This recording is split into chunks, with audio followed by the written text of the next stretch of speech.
Vous êtes bien sur 8 Mont-Blanc, très heureuse de vous retrouver pour cette nouvelle page d'infos.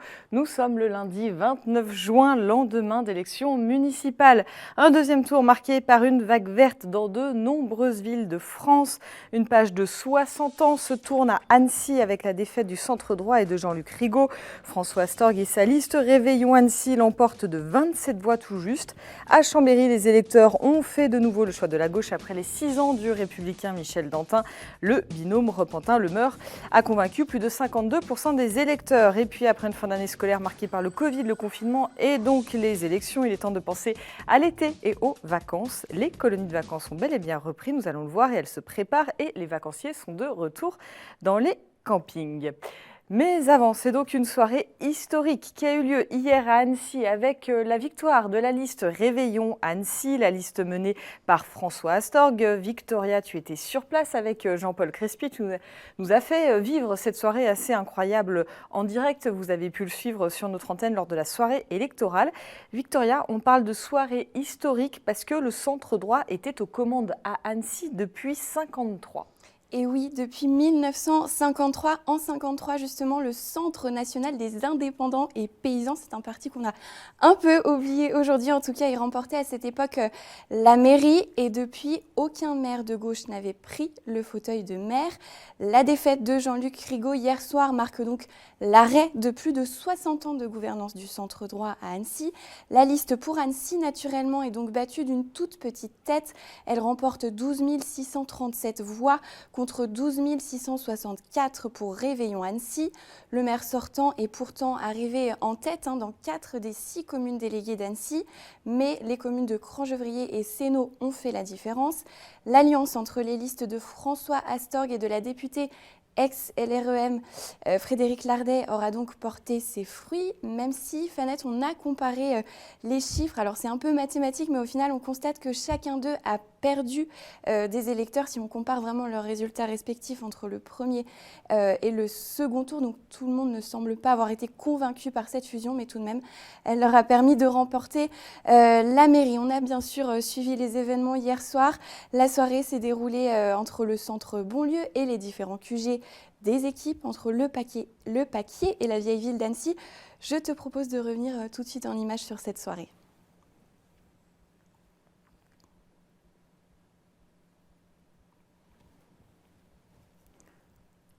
Est-ce qu'on a le reportage ?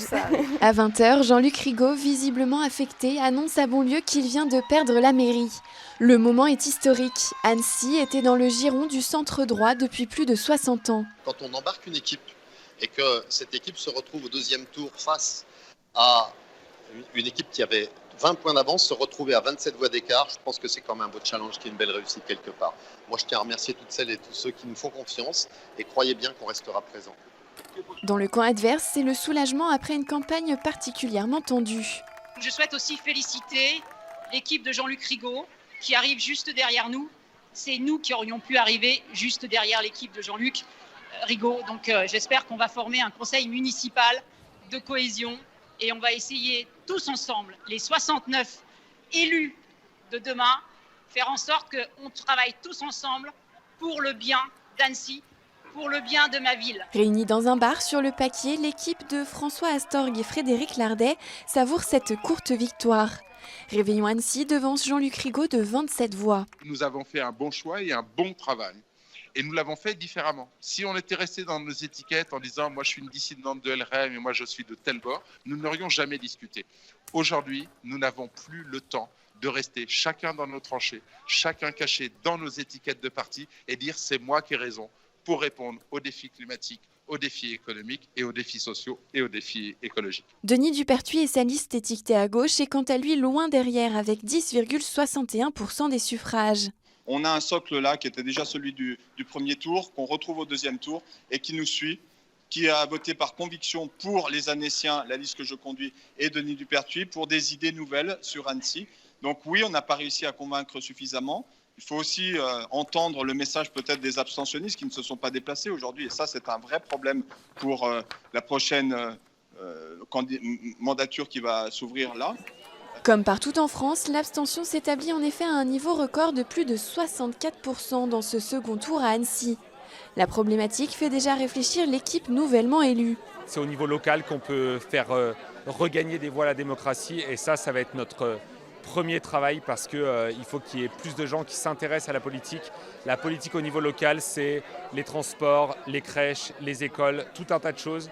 Et ça, on va s'en charger dès le premier jour parce que c'est très très important. La nouvelle majorité occupera 51 sièges au conseil municipal qui en compte au total 69. La liste de Jean-Luc Rigaud en occupera 15 et 3 sièges reviendront à l'équipe de Denis Dupertuis. Alors Victoria, tu le dis à la fin de ton reportage, place maintenant au conseil d'installation. Oui, alors la date n'est pas encore complètement définie. On a été toute la journée à la pêche aux infos, mais évidemment c'est encore un petit peu flou. Ce qu'on sait, c'est qu'il devrait se tenir probablement entre samedi et dimanche, donc ce week-end normalement. Le conseil d'installation, c'est le moment où le maire va être désigné officiellement. Dans la majorité des cas, évidemment, c'est la tête de liste qui est élu maire. Notre nouveau maire serait donc François Astorg. C'est aussi le moment où vont être désignés les adjoints. Il y aura ensuite une autre étape le 16 juillet. Alors là, on a la date. Il s'agit cette fois du conseil communautaire, de l'installation du conseil communautaire au niveau de l'agglomération du Grand Annecy. Sur ce même plateau, lors du débat de l'entre-deux tours, Frédéric Lardet avait été claire. François Astorg se présentait pour le fauteuil de maire.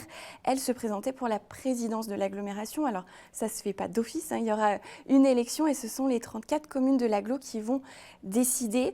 Donc, il peut encore se passer des choses. Rendez-vous le 16 juillet pour ce conseil communautaire.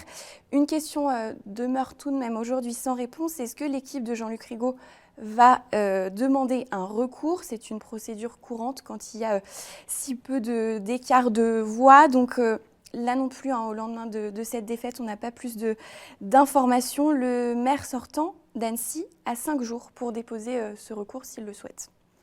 Et on vous tiendra évidemment informé, que ce soit des conseils d'installation ou d'éventuels recours. Tout comme Annecy-Chambéry a basculé, après 6 ans à droite, le duo Thierry Repentin-Aurélie Lemeur a raflé la mise avec 52,75% des voix. Cette fois encore, la fusion aura porté ses fruits. Dans le camp d'en face, c'est un vrai coup dur pour Michel Dantin et son équipe qui était encore en tête après le premier tour.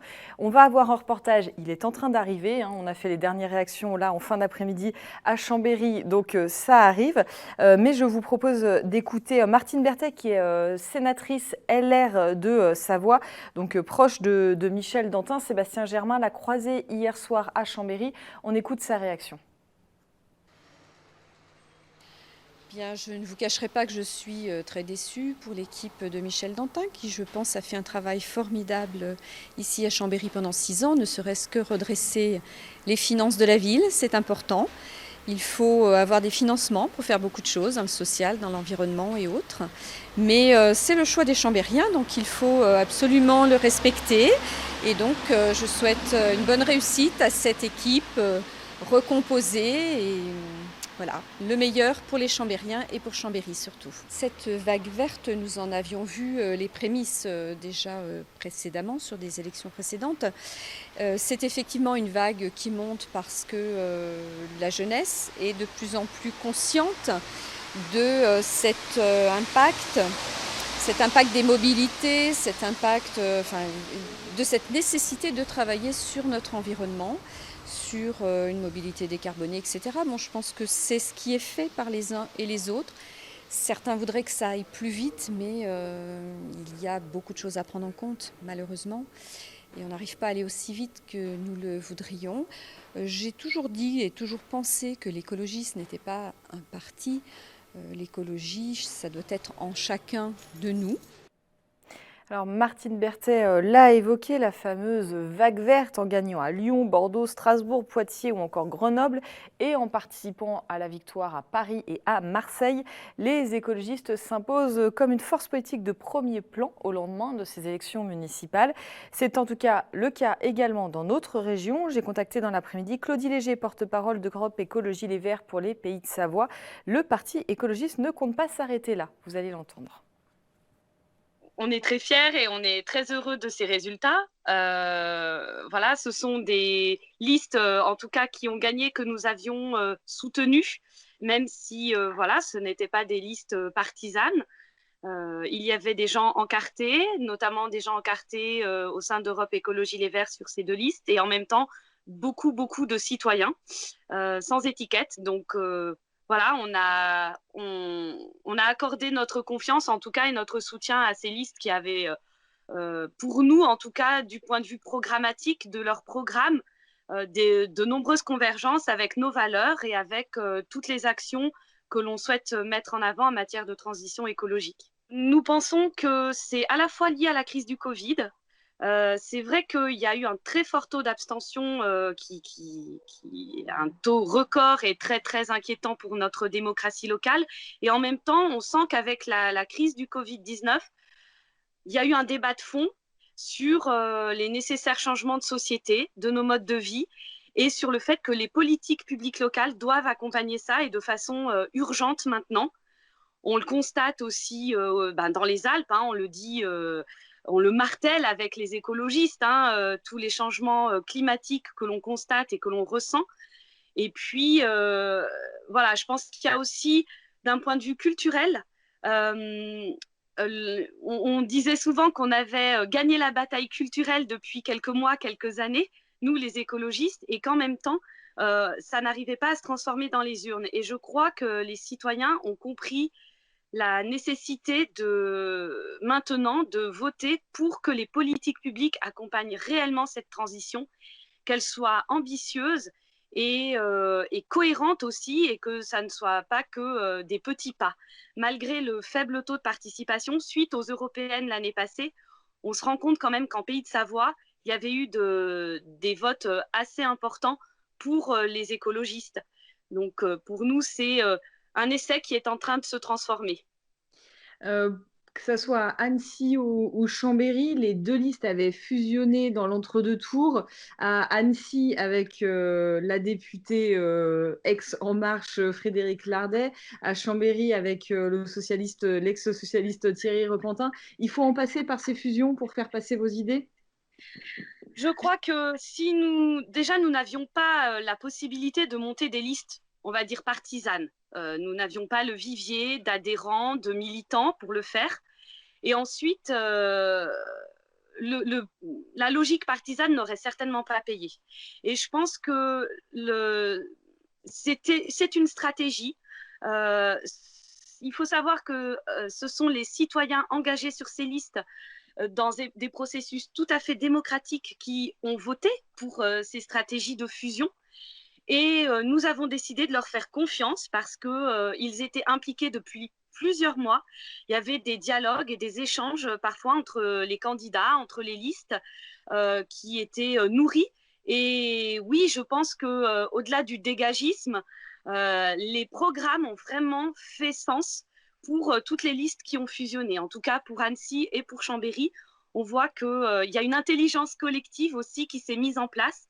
Et c'est l'air du temps, c'est ce qu'il fallait. Il y a normalement, en tout cas à l'heure actuelle, elles sont toujours programmées, les élections départementales et régionales l'année prochaine. Est-ce que cette dynamique dont vous avez parlé avec les européennes et les municipales va être utilisée, disons, pour les 2 scrutins de l'année prochaine ? Nous travaillons à un appel à implication et à toutes les bonnes volontés pour pouvoir monter à la fois un programme et des listes. Il y a quand même eu des dynamiques intéressantes. À La Roche-sur-Foron, à Faverges, toutes les listes en tout cas qui ont porté Barbera,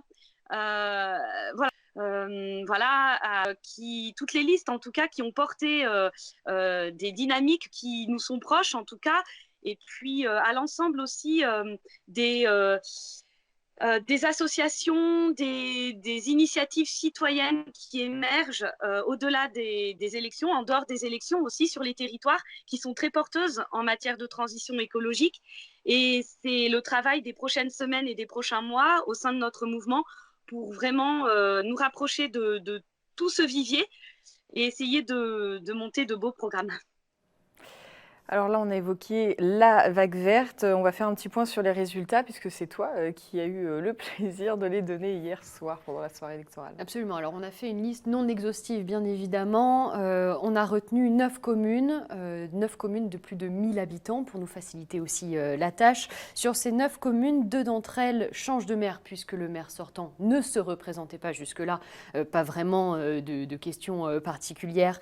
6 d'entre elles changent de maire parce que le maire sortant a été battu par un autre candidat et un seul maire sortant est réélu dans notre sélection. Et donc, on va commencer avec les 2 communes où les maires sortants avaient décidé de ne pas se représenter, à commencer par Thonon. Voilà, alors à Thonon, le maire sortant, Jean Denet, ne se représentait pas donc pour ces élections municipales. Et c'est Christophe Arminjon et sa liste Réussir Thonon avec Christophe Arminjon qui l'emporte avec 48,35% des votes exprimés. Il est suivi de Jean-Baptiste Beau en deuxième position avec 27,38% des votes exprimés. Et le troisième candidat, Franck Dalibard, 24,25% des votes exprimés. On écoute Christophe Arminjon, juste un petit rappel, l'installation du conseil municipal, normalement, se fera vendredi. Je laisse la place maintenant à Christophe Arminjon, on l'écoute. Ce n'est pas du soulagement parce que le résultat du premier tour avait déjà donné une indication forte de la tendance. C'est plutôt de la joie parce que c'est quelque part l'aboutissement d'un long chemin. Je suis élu depuis 3 mandats. Donc c'est la récompense quelque part de la constance dans le travail et dans l'engagement public. Je dis toujours que l'engagement, il se fait devant les électeurs. Donc nous serons là pour respecter nos engagements, mais ça n'interdit pas de les enrichir avec les propositions de l'opposition, d'où qu'elles viennent. Donc moi, c'est une vraie satisfaction aussi d'avoir des gens engagés qui ont envie de travailler avec nous. Remilly aussi aura un nouveau maire. Et oui, puisque Pierre Bécher ne se représentait pas, on a compris quand même un petit peu le principe. Le second tour s'est donc joué entre Christian Esson, Jacques Morisseau et Philippe Hector. Et donc le gagnant de ce second tour des élections municipales est Christian Esson avec 38,09%, suivi donc de Jacques Morisseau avec 31,34% et Philippe Hector avec 30,56%. On écoute Christian Esson au micro d'Emmanuel Jaude, il l'a rencontré aujourd'hui. Jean-Paul Crespy. Jean-Paul Crespy, pardon. Très satisfait pour Rumilly parce qu'on sait que ce projet et le programme que l'on défend depuis quelques mois est effectivement celui qu'il faut pour Rumilly pour les semaines et les années à venir. Je suis satisfait, très satisfait aussi pour l'équipe. C'est une vraie responsabilité d'entraîner 35 personnes dans cette aventure, dont beaucoup de colistiers étaient ignorants de la pratique politique. On a mis 18 mois pour préparer notre projet. Ils ont en même temps eu besoin de se former à cette aventure incroyable que l'aventure politique et l'engagement public. Et aujourd'hui, nous sommes prêts à engager cela, mais c'est une responsabilité parce qu'en cas d'échec, on assume personnellement cette responsabilité. Vous savez, en politique, on le sait souvent, lorsqu'on gagne, c'est souvent grâce à soi, puis lorsqu'on perd, c'est souvent les autres qui n'ont pas compris. Moi, j'ai plutôt une stratégie un peu inverse. Je pense qu'effectivement, lorsqu'on perd, c'est souvent la faute du candidat en tête. Et lorsqu'on gagne, c'est grâce à toute l'équipe. Et c'est ce qu'on a démontré à Rumilly, effectivement, hier. Dans de nombreuses communes, c'est la déroute chez les maires sortants. C'est le cas notamment du côté de Passy. À Passy, donc le maire de Passy, Patrick Colibet, présent au premier tour des élections municipales, a choisi de ne pas se présenter au second tour des élections municipales, malgré un score de 18,69% des votes exprimés au premier tour. Et puis là, pas vraiment de grande surprise du côté de Passy, puisque c'est Raphaël Castera en tête déjà pour le premier tour, qui s'impose au second tour avec 61,61% des votes exprimés, suivi d'André Pasteris avec 38,38% des votes exprimés. On écoute Raphaël Castera qui succède donc à Patrick Colibet. On ne peut que être satisfait d'un tel résultat, c'est surtout un travail d'équipe et puis un projet partagé et une vraie ambition pour la commune. J'aurais bien aimé qu'on ait un taux de participation au moins équivalent au premier tour qui était de 40%. Là, avec les 3 mois de décalage entre les 2 tours, on peut comprendre que les gens ont peut-être un peu perdu l'intérêt. Pourtant, on avait énormément communiqué, on a eu des débats à la télé, à la radio et c'est vrai que c'est quand même une petite déception. Ça sera à nous, élus, d'aller chercher les habitants pour les réinclure dans le débat municipal parce que c'est quand même une échelle qui est très intéressante pour eux et ça concerne notre quotidien.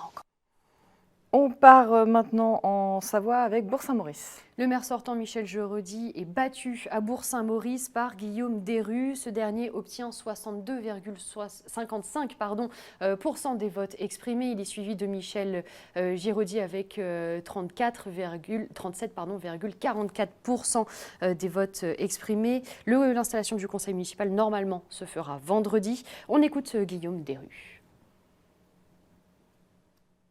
Ce qui est intéressant, c'est de voir cette large victoire, comme vous le disiez, plus de 62% des voix sur le maire sortant. Donc effectivement, ça nous donne une vraie légitimité pour établir notre programme dans les années à venir. Il y a un terme qu'on a souvent oublié ces derniers temps, c'est le terme d'habitant. On le voit à Annecy, on le voit à Chambéry. Voilà, on laissait les maires, on leur donnait un blanc-seing pendant 6 ans, et puis en espérant que ça se passe à peu près bien pendant ces 6 ans. Toutes ces listes dans lesquelles on peut se rapprocher, effectivement, c'est des listes qui disent, voilà, on construit avec les habitants pendant ce mandat, et non pas le maire décide tout seul dans sa tour d'ivoire de ce que doit être l'avenir de la commune. Et de Bourg-Saint-Maurice, on part à La Roche-sur-Foron. Et là, c'est Jean-Claude Georget qui s'impose face au maire sortant, Sébastien More. Donc Jean-Claude Georget, 40,78%. Sébastien More, le maire sortant, 31,59%. Et Olivier Chaumin en troisième position avec 27,61%. Le conseil municipal se réunira pour la première fois donc ce samedi, si tout va bien. Alors, bien sûr, les installations de conseil municipal, il faudra regarder mairie par mairie, puisque là, nous ne sommes que lundi. On attend bien sûr les précisions des dates, lieux et heures précises. On écoute Jean-Claude Georget. Le sentiment, c'est surtout une certitude, celle d'avoir une belle équipe autour de moi, de personnes qui sont vraiment à l'écoute des Rochois et des Rochoises et qui a envie d'associer l'ensemble de la population à l'avenir de notre belle ville. L'objectif, c'était atteindre les 40% de manière d'être élu très majoritairement, qu'il n'y ait pas de discussion sur la légitimité de l'équipe. C'est chose faite. Bon, je pense que les Rochois et les Rochoises nous ont fait confiance, comme ils avaient fait déjà confiance au premier tour, car ils avaient un programme qui était en adéquation avec leurs souhaits et qui résultait en fait des nombreux contacts que j'ai eus et que mes partenaires ont eus avec l'ensemble de la population sur plusieurs années, notamment le porte-à-porte où à titre personnel j'ai rencontré plus de 1600 personnes. Le maire de Faverges-Châtenay non plus n'a pas convaincu. Et oui, puisque c'est Jacques Dalex qui prend la place de Marcel Cataneo. Le résultat, le voici, 38,28% pour Jacques Dalex, 33,86% pour Anne-Marie Bernard. Et donc le maire sortant, Marcel Cataneo, finit troisième avec 27,84%. À noter que Jacques Dalex donc, remporte ce second tour. Il a déjà été maire de Faverges de 1989 à 2001. Il retrouve donc le fauteuil de maire, normalement, et il a accepté de venir à notre rencontre ce lundi sur les bords du lac d'Annecy.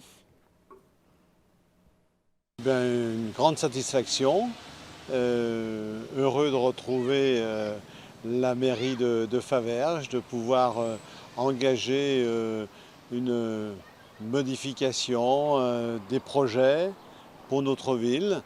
Et voilà, la campagne s'est bien passée. Je remercie évidemment nos électeurs. Pas suffisamment puisque beaucoup se sont abstenus. C'est un peu le problème, mais voilà, les électeurs nous ont fait confiance. On a remporté cette élection, on a une bonne équipe. Et je vais essayer de faire de mon mieux avec une bonne équipe et apporter le meilleur à nos concitoyens. Quels vont être vos premiers projets pour Faverges ?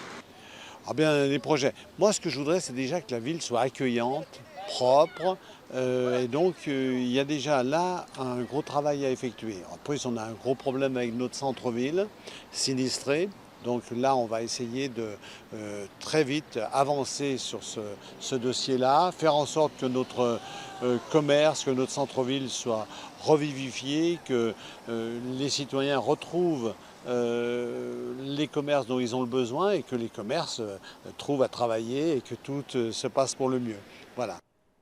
On bascule en Savoie avec l'Aravoire. Eh bien, le maire sortant de Laravoir, Frédéric Bray, est battu par la liste Laravoir au cœur avec l'équipe d'Alexandre Génaro. Vous l'avez donc compris, c'est Alexandre Génaro qui remporte ce second tour des élections municipales avec 40,88% des votes exprimés. Frédéric Bray, donc le maire sortant, arrive en deuxième position avec 32,99% des votes exprimés. Malheureusement, nous n'avons pas pu joindre Alexandre Génaro ce lundi. On essaiera d'avoir une réaction un petit peu plus tard dans la semaine.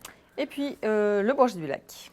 La maire sortante Marie-Pierre François laisse sa place à Nicolas Merca qui l'emporte avec 49,63% des votes exprimés contre 32,12% des votes exprimés pour la maire sortante. En troisième position, Franck Guissant avec 18,24% des votes exprimés.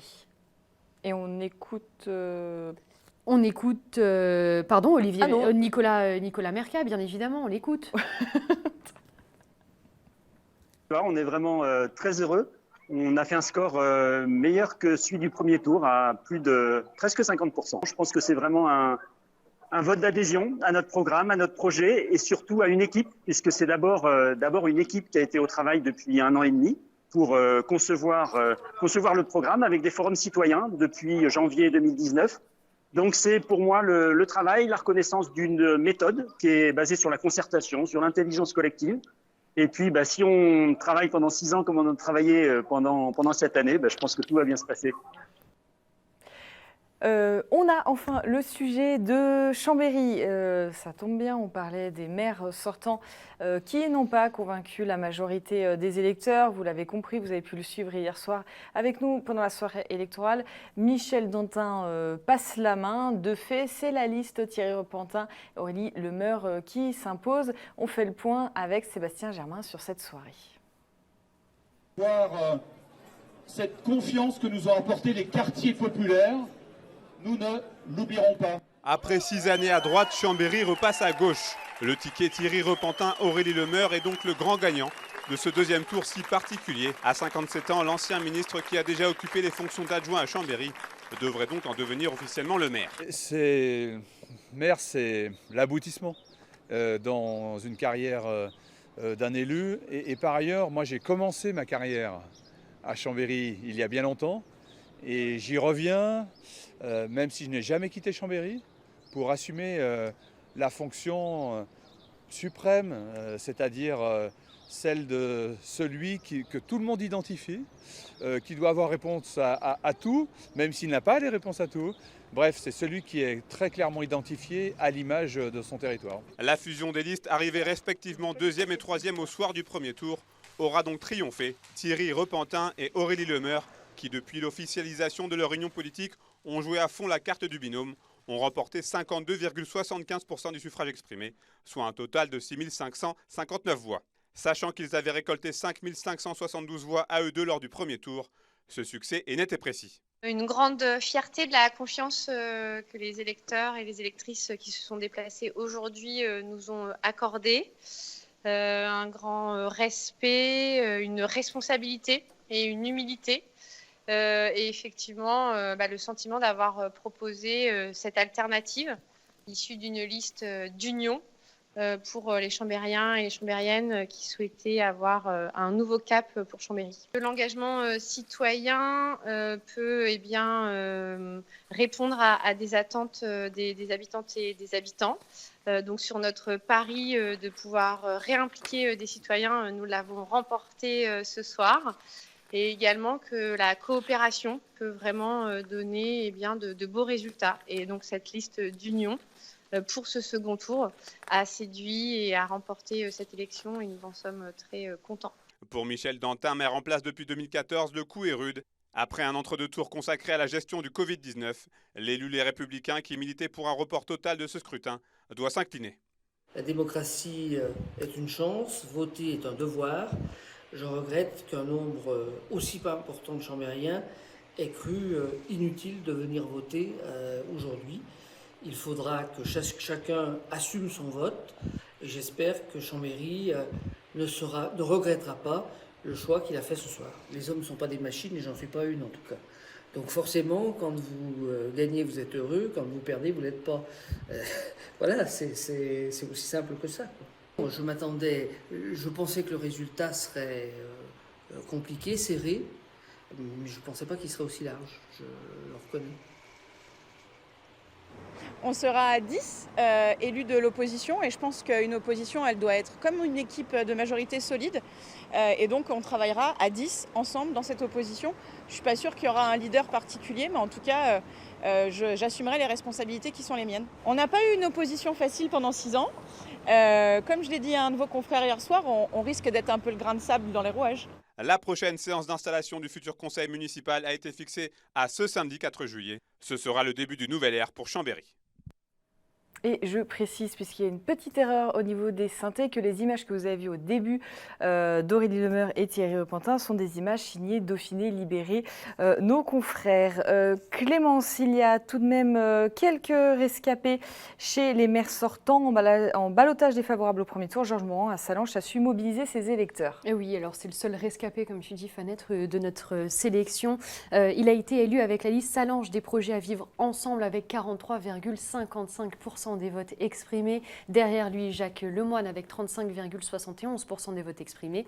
Et José Serracé-Kremp avec 20,72% des votes exprimés. L'installation du conseil municipal, normalement, devrait avoir lieu ce vendredi pour Sallanches. On écoute une réaction, Georges Morand, à chaud hier après les annonces du résultat.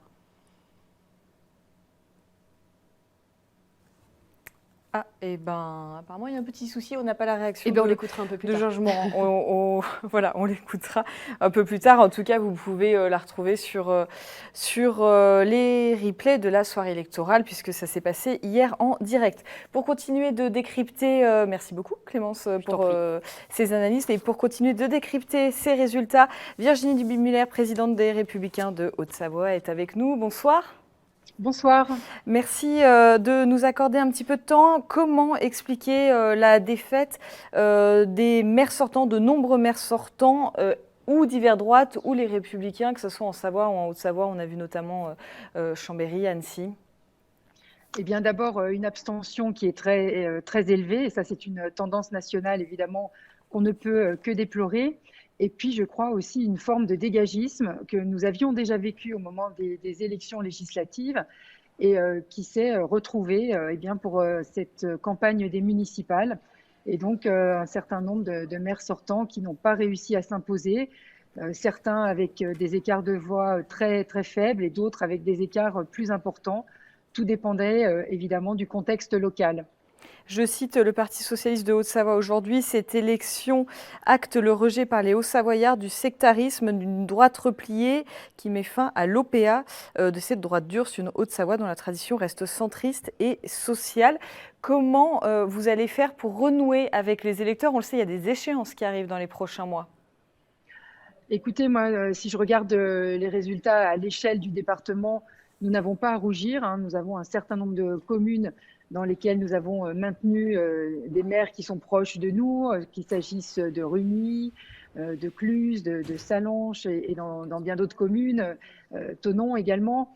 Donc je crois évidemment que l'électorat a évolué, mais que nous avons aussi chez nous une droite humaniste et que nous avons nos électeurs qui sont au rendez-vous, qui sont aussi dans l'attente d'une incarnation au niveau national.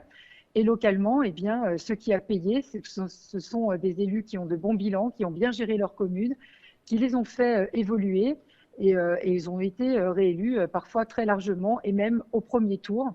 Donc moi, je suis très étonnée de ce communiqué de presse du Parti socialiste sur le département, parce que si je regarde les résultats, encore une fois, je crois que c'est plutôt très satisfaisant.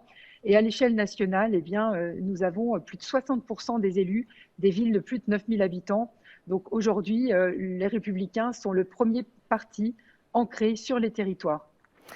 Au regard de la vague verte et voilà, des éléments que vous avez donnés, là, le premier chantier, disons que le chantier prioritaire dans les prochains jours, les prochaines semaines, il est lequel pour vous? Eh bien, évidemment, il y a le sujet Annecy. Annecy, on perd de peu à 27 voix. Sachant que la liste de Jean-Luc Rigaud était majoritaire dans 4 communes sur 6. Un taux d'abstention, là, évidemment, très élevé, qui interroge évidemment sur la légitimité des élus. En revanche, évidemment, c'est une défaite alors que c'est une ville qui était à droite et de tendance centre-droite depuis une soixantaine d'années. Donc je crois qu'il y aura un gros travail de reconquête à opérer sur la commune nouvelle d'Annecy. Ce deuxième tour notamment a montré qu'il y avait eu un beau travail de terrain qui avait été fait, qu'il y a aussi une nouvelle génération d'élus. Et moi, je compte évidemment travailler avec eux pour reconstruire la droite sur Annecy. Vous n'envisagez pas de recours au nom des Républicains? Alors écoutez, en tout cas, écoutez, c'est à Jean-Luc Rigaud en tant que tête de liste de l'envisager. Moi, je n'ai pas d'informations pour le moment sur un éventuel recours. Eh ben, merci beaucoup pour cette réaction, Virginie Duby-Muller. Et puis, on suivra de près cette reconquête d'Annecy alors par les Républicains. Merci beaucoup. Merci. Je continue les résultats. Clémence s'est intéressée aux communes qui vont changer de maire. On continue avec les communes de plus de 1000 habitants des Pays de Savoie. À Barbera, c'est le candidat d'Hiver Gauche Arthur Boisneveu qui s'impose avec 44% des suffrages. Le maire sortant, David Dubonnet, est à 36,52. À Frontenay, toujours en Savoie, Claude Duret a convaincu plus de la moitié des électeurs, près de 51%. Laurent Vernas, qui incarnait la mairie sortante, est deuxième avec 75 voix de retard. Les stations ensuite à Courchevel, pas de sortant, c'est Jean-Yves Pachot qui est en tête avec 46% des suffrages. À noter une participation de 64% à Courchevel. C'est quasiment la même chose du côté de Tignes où les électeurs se sont bien mobilisés. Ils ont choisi Serge Revial, l'actuel premier adjoint, avec 49% des suffrages. À Valloire, c'est le maire sortant Jean-Pierre Rougeau qui l'emporte avec 52% des voix et une participation de 78%. On bascule en Haute-Savoie. À Collonges-sous-Salève, la candidate d'Hiver Droite Valérie Touré-Mérès est en tête. Elle remporte 41% des suffrages. Pas très loin, à Étrembières, c'est Annie Martin qui s'impose avec 51% des voix. À Régnier et Séry, 40% des électeurs ont choisi Christelle Pétex-Levet, actuelle adjointe d'Hiver Centre. On part à Cruzeil, où la liste de Sylvie Mermillot arrive en tête avec près de 38% des voix. Daniel Boucher, le maire sortant d'Hiver Droite, se classe deuxième. À Douvaine, Claire Chouinard, qui porte la voix de la majorité sortante, est élu avec près de 44% des voix. Juste à côté, à Sciez, le maire sortant Jean-Luc Bidal devra passer la main. Il arrive deuxième derrière Cyril Desmoly et c'est 46,52%. Les habitants de Mieuxy gardent leur maire. Régis Forestier est réélu avec 52,8% des suffrages. Dans la vallée de l'Arve, à Thiers, le d'Hiver Droite Fabrice Gisselin, actuel troisième adjoint, est en tête avec 49% des suffrages. Et pour finir, on prend de l'altitude. Thônes garde son maire d'Hiver Droite en la personne de Pierre Bibolet. Il a convaincu 53% des électeurs face à Jean Vullier. Dans le Pays du Mont-Blanc, le maire des Contamines Montjoie, que l'on a beaucoup vu avec le premier cluster Covid, Étienne Jacquet, n'a pas convaincu. C'est François Barbier qui s'impose avec 51,47% des voix. Enfin, aux Ouches, Ghislaine Bossonnet a rassemblé 59% des électeurs autour de sa liste. De nombreux nouveaux élus qui s'installeront au cours des prochains jours. Les conseils d'installation doivent avoir lieu au plus tôt le vendredi matin et au plus tard le dimanche matin qui suit le scrutin. On vous reprécisera ça dans les prochains jours. Et une commune n'aura pas de maire, en tout cas à Saint-Sylvestre en Haute-Savoie. Aucun candidat ne s'est présenté au premier et au deuxième tour. Une délégation spéciale de 3 personnes a donc été nommée par le préfet pour administrer la commune jusqu'à l'élection d'un éventuel futur conseil municipal. Celui-ci doit avoir lieu dans un délai maximum de 3 mois. Si aucun candidat une nouvelle fois ne se présente, la fusion sera imposée à Saint-Sylvestre avec la commune la plus proche. Dans le reste de l'actualité, les vacances s'approchent et c'est le moment pour certains parents de réserver des séjours en colonie de vacances pour leurs enfants. Alors, quelles sont les règles sanitaires qui seront en vigueur dans les colonies de vacances? Comment se préparent les sites pour accueillir les enfants? Nous nous sommes rendus à Ognon, dans le centre de vacances des Chavannes. C'est un reportage de Clémence Roaldès. Fermé depuis le 15 mars, le centre de vacances Les Chavannes à Ognon s'apprête à rouvrir ses portes. L'heure est aux derniers préparatifs pour se conformer au protocole sanitaire. Alors par cette porte, on accède aux chambres des enfants. Et là, c'est un endroit où on a réfléchi avec l'équipe parce que c'est un endroit où vont passer tous les enfants et tous les adultes. Donc tous les points de contact pour nous, on va essayer de les restreindre au maximum. Et cette porte qui est à l'origine une porte coupe-feu, restera ouverte de manière à éviter que tout le monde prenne la poignée ou tout le monde touche cet endroit. L'organisation des chambres a été repensée. 3 enfants en temps normal, ils ne seront plus que 2 cet été dans chaque chambre. Par mesure de précaution, un étage sera entièrement dédié en cas de suspicion du Covid-19. Ce sont des chambres qui ne seront utilisées que si un cas de Covid se présente au niveau des enfants. Et donc les enfants seront isolés sur cet étage. Ce centre fait partie des colonies dites apprenantes. Un séjour anglais et sciences y est proposé, mais pas question de parler d'école pendant les vacances. Une colonie vacances, c'est avant tout des vacances.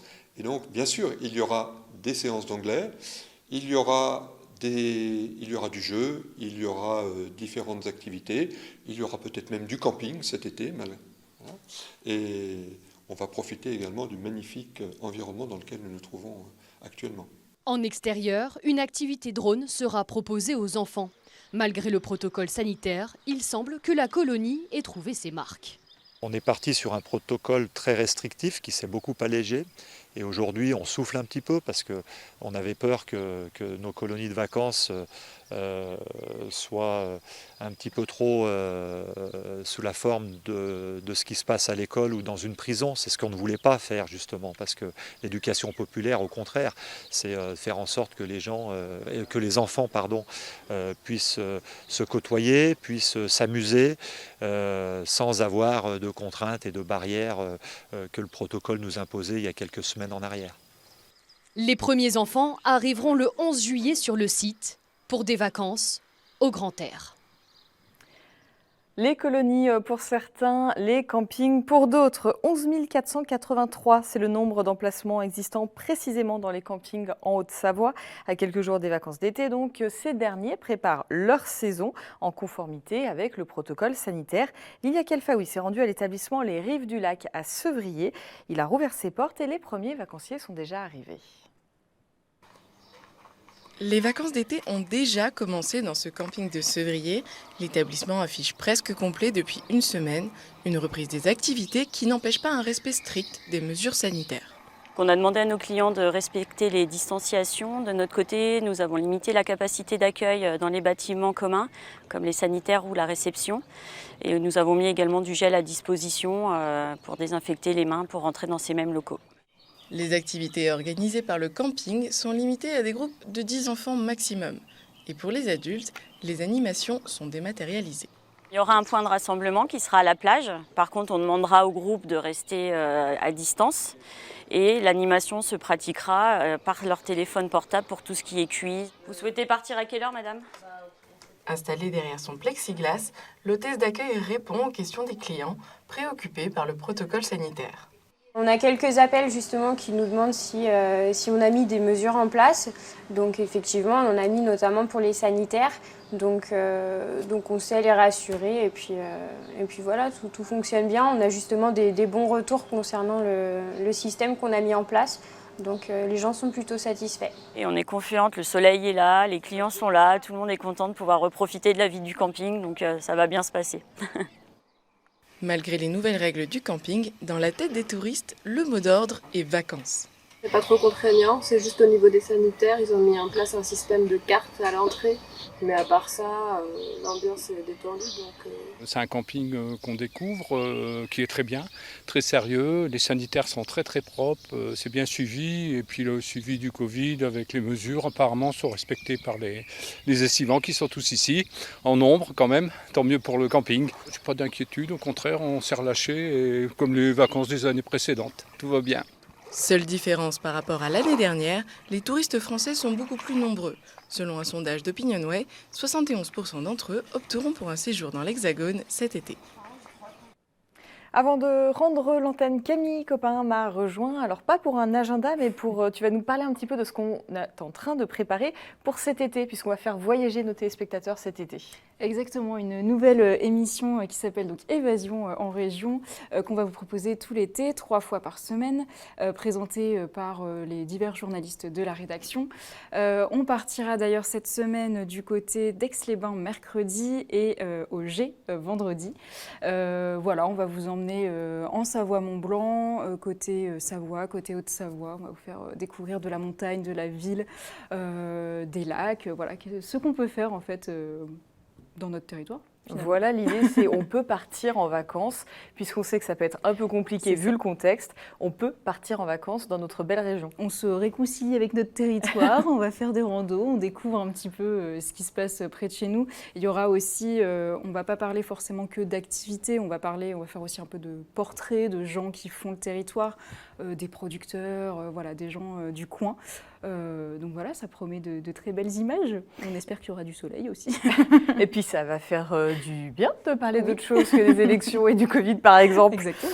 Et merci beaucoup Camille. Merci. Et j'en profite pour vous dire que du coup on passe en mode été et que dès demain ce sera des JT tout en images. Mais évidemment l'info se poursuit tout l'été sur 8 Mont Blanc avec des JT tout l'été. Merci beaucoup de votre fidélité. Merci Camille, merci à toute l'équipe en régie. On se retrouve donc demain à 18h30 pour le journal. En attendant, vous restez connectés avec nous grâce aux réseaux sociaux. Passez une très belle soirée, à bientôt.